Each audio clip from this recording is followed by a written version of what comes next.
উৎসাহ উদ্দীপনার মধ্য দিয়ে রাজ্যে অনুষ্ঠিত হচ্ছে ট্রেং উৎসব। সোমবার রাজধানীর স্বামী বিবেকানন্দ ময়দানে আয়োজিত অংশ নেন রাজ্য মন্ত্রিসভার সদস্য অনিমেষ দেববর্মা। ট্রেং উৎসবের প্রেক্ষাপট বর্ণনা করতে গিয়ে ত্রিপুরার 118তম রাজা যোজারফা যুদ্ধ জয়ের পর মাস, দিন, তারিখ গণনার জন্য ট্রেং ক্যালেন্ডারের আনুষ্ঠানিক সূচনা করেন বলে জানিয়েছেন মন্ত্রী অনিমেষ দেববর্মা। ট্রেং নববর্ষ ইংরেজি 22 ডিসেম্বর থেকে শুরু হয়, যা ত্রিপুরাব্দের প্রথম দিন।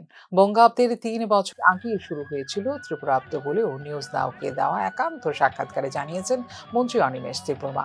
সময়ের সঙ্গে সঙ্গে ত্রিপুরার রাজতন্ত্র স্থান নিয়েছে ইতিহাসের পাতায়, সে সঙ্গে ইতিহাসের পাতায় ঠাঁই নিয়েছে রাজন্য আমলের বহু নিয়ম কানুন। তবে ত্রিপুরা রাজ্যের আদিবাসীরা তাদের অনেক সামাজিক রীতিনীতি পালন করে থাকেন মর্যাদার সঙ্গেই। না, আমাদের ট্রেং নববর্ষ এটা 22 তারিখ ডিসেম্বর, ইংরেজির 22 তারিখ ডিসেম্বর আমাদের ত্রিপুরাব্দের প্রথম দিন। এবং ত্রিপুরাব্দ ইতিহাস যেটা বলে বঙ্গাব্দের চেয়ে 3 বছরের আগেই শুরু হয়েছে। এবং আজকে আমরা যেই জায়গাটায় আছি 1434 ত্রিপুরাব্দে আমরা আছি।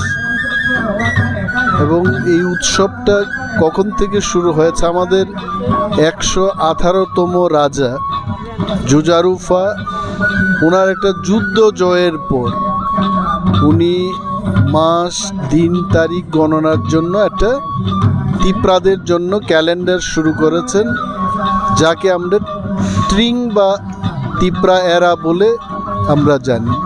এবং গভর্নমেন্ট ক্যালেন্ডারও আপনারা দেখবেন 1434 টু 1435 TE লেখা থাকবে, অর্থাৎ ত্রিপুরা এরা। গভর্নমেন্ট দপ্তরও এইবার আমরা পেয়েছি এবং প্রতিবারই এটা হয়ে থাকে, ত্রিপুরা এরার উল্লেখ থাকে। রাজা মহারাজাদের আমলে স্বাধীন ত্রিপুরায় ত্রিপুরা এরা ক্যালেন্ডারের মাধ্যমেই এই দিন তারিখ গণনা হতো। এবং সরকার এখনও এটাকে লিখছে, কিন্তু ব্যাপকভাবে ইংরেজির যে ডেট বা তারিখগুলো আছে এটাকে দিয়েই আমরা সবাই লিখে থাকি। বাট ইতিহাস এবং সংস্কৃতি, কালচার প্রতিটি সম্প্রদায়ের এটা থাকে। তো ট্রেং হচ্ছে আমাদের ত্রিপুরাব্দ এবং এটাকে এখনও আমরা পালন করে থাকি। আজকে এটাই পালিত হচ্ছে। ধন্যবাদ।